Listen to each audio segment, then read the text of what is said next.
Kanalıma ve mutfağıma hoş geldiniz. Bugün sizlerle birlikte tam ölçülü ve tam kıvamında şerbetini de içine sünger gibi çeken şekerpare tatlısı tarifi hazırlayacağız. Böyle lezzetine hayran kalacağınız ve ağzınızda eriyen bir şekerpare tarifi olacak. Evet, fazla da kıymetli vaktinizi almak istemiyorum. Tarifimin yapılışına geçmek istiyorum. Öncelikle şerbetimi hazırlayacağım. Çünkü şerbetimin soğuk, tatlımın ılık olması lazım. Tenceremin içinde 2,5 su bardağı şekerim var. Hemen üzerine 3 bardak da su ilave ediyorum. Eğer sizler çok şekerli seviyorsanız şeker miktarınızı 3 su bardağına çıkartabilirsiniz. Tamamen tercihinize kalmış.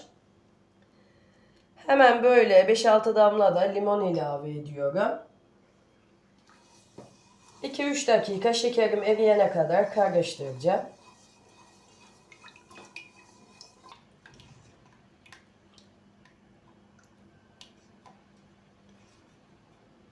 Evet, şekerim yeterince eridi. Şimdi şerbetimi ocağımın üzerine alacağım. Orta ateşte kaynamaya başladıktan 10 dakika sonra ocağımın üzerinden alacağım ve şerbetimi soğumaya bırakacağım. Şerbetimiz soğurken biz de tatlımızın hamurunu hazırlayacağız. Evet, şerbetimiz hazır. Hemen böyle kıvamını da göstereyim. Yani şerbetimiz inanın ki tam kıvamında çok güzel bir şerbet oldu. Hemen böyle yan tarafa alacağım. Hamurumuzu yoğuralım. Şerbetimiz de tamamen soğusun. Kabımın içinde 125 gram oda sıcaklığında eritmiş olduğum margarinim var. Sizler dilerseniz tereyağı da kullanabilirsiniz. Tamamen tercihinize kalmış. Şimdi kabartma tozu, irmik, un hariç diğer bütün malzemelerimi kabımın içine alacağım ve karıştıracağım. Bir çay bardağı da pudra şekeri ilave ediyorum. Bir tane de yumurta ilave ettim gördüğünüz gibi. Bir çay bardağı sıvı yağ ilave ediyorum. Bir paket vanilya ilave ediyorum.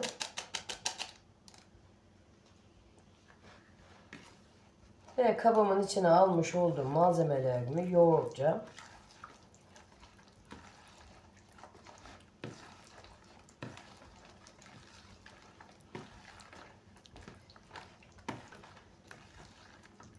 Tamam, yeter bu kadar karıştırdım. Şimdi bir çay bardağı irmik ilave ediyorum. İrmiğimle de karıştıracağım malzemelerimi.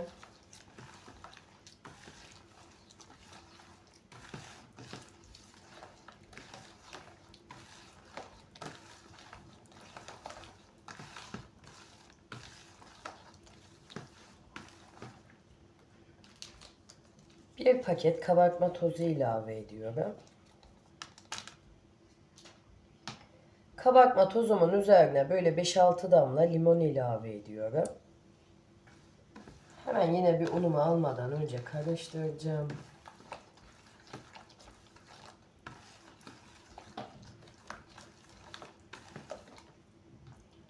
Şimdi unumu ilave ediyorum. Böyle kontrollü bir şekilde.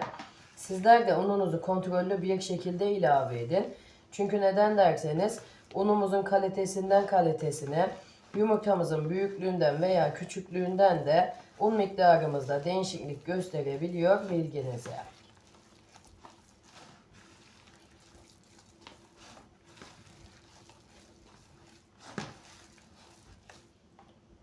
Biraz daha un ilave edeceğim. Şimdi pürüzsüz hale gelinceye kadar hamurumu yoğuracağım. Dağılmayan toplu bir hamur elde edeceğim. Hemen bunu da belirteyim. Başka un da kullanmayacağım. Unum yeterli geldi. 3,5 bardak unum vardı. 3 bardağını kullandım.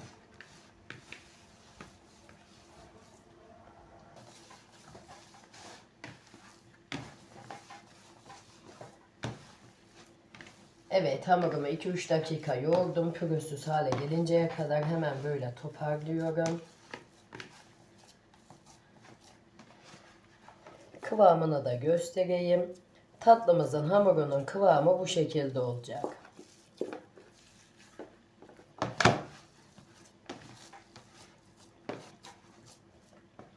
Şimdi cevizden birazcık büyük parçalar alıyorum ve avucumun içinde yuvarlayıp tepsimin içine alıyorum.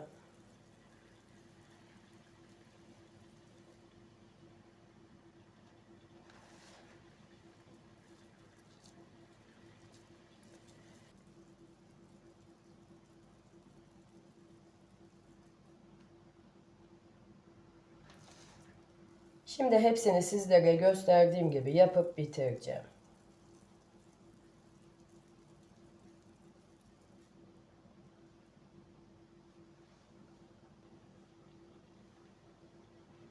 Evet, hepsini sizlere gösterdiğim gibi yapıp bitirdim. Şimdi hemen böyle ortasına fındık ilave ediyorum.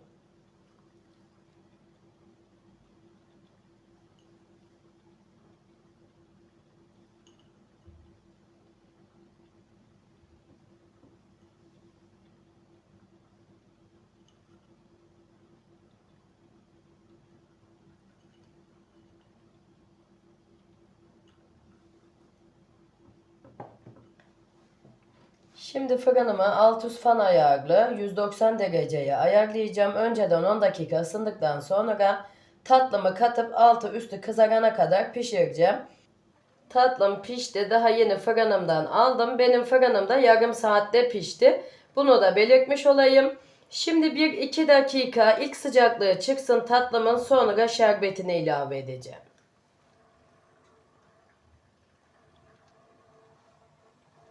Evet, tatlımın ilk sıcaklığı çıktı. Şimdi şerbetini ilave ediyorum.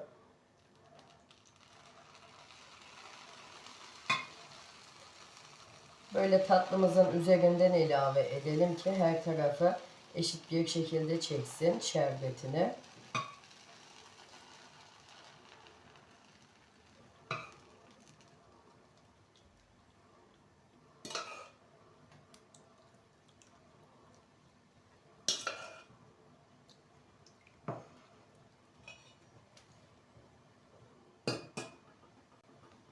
Şimdi tatlımı 2-3 saat dinlendireceğim. Şerbetini iyice içine çekmesi için, sonra da servis aşamasına geçip iç dokusunu sizlerle paylaşacağım.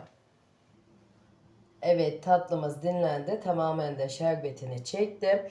Hemen ben böyle Antep fıstığı süsleyeceğim. Sonra da servis tabağıma alıp iç dokusunu sizlerle paylaşacağım. Sizler Antep fıstığı ile süslemeye de bilirsiniz. Tamamen tercihinize kalmış.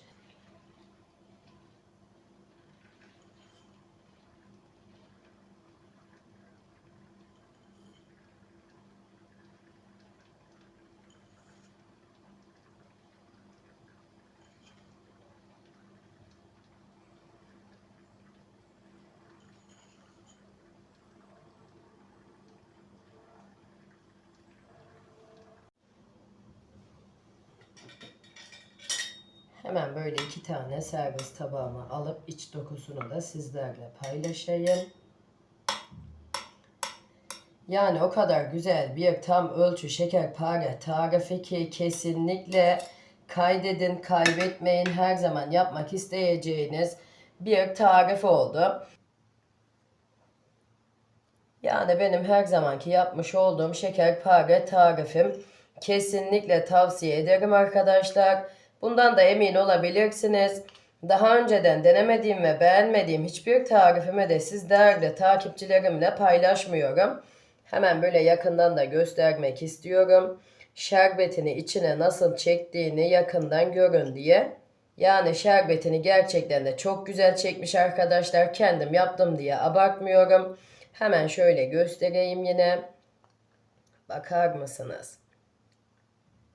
Yani benim yıllardır yapmış olduğum şekerpare tarifim. Kesinlikle gönül rahatlığıyla yapabilirsiniz. Vermiş olduğum püf noktalarına dikkat ettiğiniz müddetçe benim gibi böyle şerbetini çok güzel çeken şekerpare tarifi elde edebilirsiniz. Bunu da belirtmiş olayım.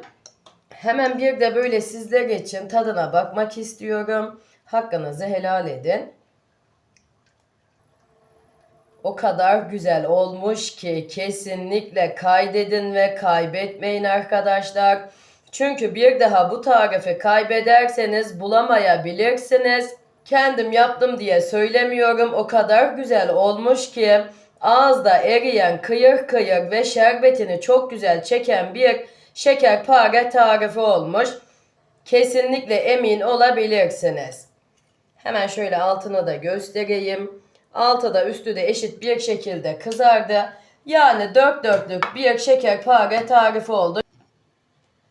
Yani bu tariften sonra bir daha asla dışarıdan şekerpare almayacaksınız. Bundan da emin olabilirsiniz. Evet, bir tarifimin daha sonuna gelmiş bulunuyorum. Umarım beğenirsiniz ve daha güzellerini sizler yaparsınız. Bunu da belirtmek isterim ki tarifimle alakalı aklınıza takılan sorularınız olursa yorumlar kısmına yazarsanız elimden geldiği kadar hızlı cevap vermeye çalışıyorum. Yine sizlerden de küçücük bir isteğim var. Eğer beni buraya kadar izlediyseniz ve hala kanalıma abone değilseniz bir tıkla abone olup bildirim tuşlarınızı açarsanız bundan sonraki gelecekteki bütün tariflerimden de haberdar olursunuz. Böylelikle de bana destek vermiş olursunuz. Yine tariflerimi beğeniyorsanız sosyal medyalarınızda sevdiklerinizle paylaşırsanız daha büyük kitlelere ulaşmama neden olursunuz ve kanalımın da çok iyi yerlere gelmesine vesile olursunuz. Kendinize iyi bakın. Allah'a emanet olun. Hoşça kalın.